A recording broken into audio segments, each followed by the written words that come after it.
Hi everyone, आज हम discuss करेंगे most important topic of haloalkane and haloarene SN reactions. SN reaction से CBSE में हर साल सवाल आते हैं और बहुत ही ज़्यादा इंपॉर्टेंट रिएक्शन है, इंटरेस्टिंग भी है। तो शुरू करते हैं। एसएन रिएक्शंस क्या होती हैं? SN means nucleophilic substitution reaction. Nucleophile अगर आकर के ऑलरेडी एग्जिस्टिंग न्यूक्लियोफाइल को रिप्लेस कर देता है, सब्स्टिट्यूट कर देता है, तो उसको हम न्यूक्लियोफिलिक सब्स्टिट्यूशन रिएक्शन बोलते हैं। समझेंगे इसको। एसएन को हम दो पार्ट में कैटेगराइज करते हैं, SN1 एंड SN2। SN1 को बोलते हैं यूनिमोलिकुलर न्यूक्लियोफिलिक सब्स्टिट्यूशन, SN2 को बोलते हैं बाई मोलिकुलर न्यूक्लियोफिलिक सब्स्टिट्यूशन। अब ये दोनों अलग अलग तरीके से प्रोसीड करती हैं, इसीलिए इसको दो तरीके से डिवाइड किया गया है। पहले में क्या होता है कि हमारे पास कोई हेलो एल्केन होगा जिसमें एक न्यूक्लियोफाइल को हम ऐड करेंगे। न्यूक्लियोफाइल पहले से भी जुड़ा हुआ कोई कंपाउंड है, जैसे हम हेलो एल्केन डिस्कस कर रहे हैं तो ऑब्वियसली हैलोजन होगा। तो हैलोजन और जो इनकमिंग न्यूक्लियोफाइल है, जब इनकमिंग न्यूक्लियोफाइल अटैक करने आता है तो हैलोजन के निकलने के बाद में अगर कार्बोकेटाइन स्टेबल होता है, कार्बोकेटाइन की स्टेबिलिटी का ऑर्डर क्या होता है? Tertiary, secondary, primary. अगर स्टेबल कार्बोकेटाइन जनरेट होता है तो हमारे पास मैकेनिज्म फॉलो होगा SN1। और अगर स्टेबल कार्बोकेटाइन नहीं बनता है तो उस टाइम पर जो फॉलो करेगा वो करेगा SN2 मैकेनिज्म रिएक्शन का।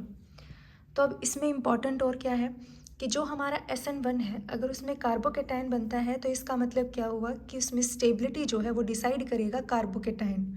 कार्बोकेटाइन स्टेबल तो आपका SN1 फास्टर होगा। दो स्टेप में रिएक्शन होती है।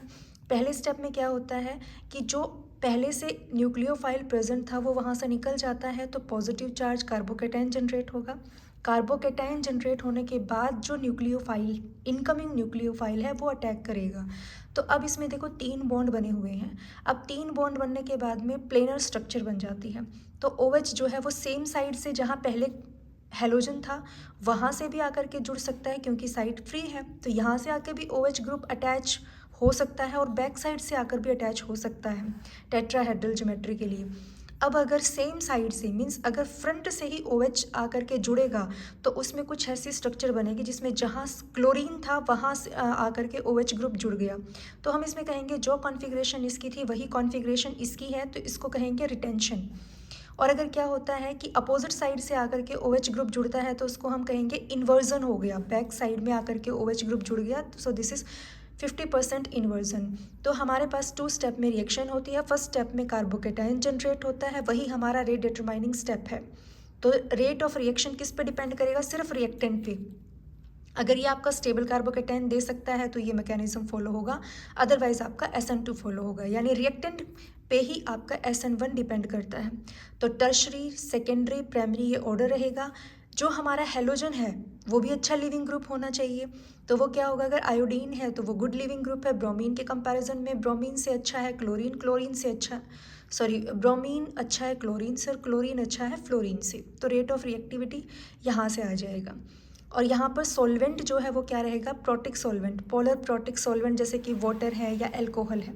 अब SN2 के अंदर हमारा क्या है कि एक साथ ही इनकमिंग न्यूक्लियोफाइल भी अटैक करता है और जो एग्जिस्टिंग न्यूक्लियोफाइल है उसका बॉन्ड भी वीक होना शुरू हो जाता है।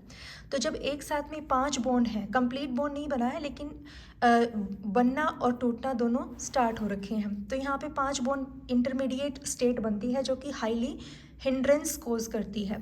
तो टिप भी यही है कि जब भी SN2 का कोई क्वेश्चन आता है तो आप स्टीरिक हिंड्रेंस लिखोगे रीजन में, और SN1 का कोई भी क्वेश्चन आएगा आप कार्बोकेटाइन स्टेबिलिटी लिखोगे। किसी टाइप का कोई भी क्वेश्चन आ जाए, आपको ऑर्डर में अरेंज करना आ जाए, दोनों के बीच में डिफरेंस क्रिएट करना आ जाए, ये दो पॉइंट आप ज़रूर मेंशन करोगे, इनमें आपको नंबर मिलेगा ही मिलेगा। उसके बाद में जब यहाँ पर ये स्टेरिक हिंड्रेंस हो जाती है तो जो लिविंग ग्रुप था वो वहाँ से लीव करता है। तो जब ये ग्रुप पहले नहीं गया है तो इसका मतलब ये साइड फ्री नहीं हुई, तो OH को या कोई भी न्यूक्लियोफाइल जो इनकमिंग न्यूक्लियोफाइल था उसके पास सिर्फ बैक साइड ही है जो रिएक्शन के लिए पॉसिबल है, फ्रंट साइड ऑक्यूपाइड है। तो अगर बैक साइड से आकर के जुड़ेगा तो उसको हम क्या कहेंगे? इन्वर्जन इन कॉन्फिग्रेशन। तो हमारा SN2 जो होता है वो कैसा रहेगा? 100% इन्वर्जन कॉन्फिग्रेशन के साथ रहेगा। SN1 जो होता है वो आपका 50% रिटेंशन एंड 50% इन्वर्जन होता है। Okay, thank you, bye bye.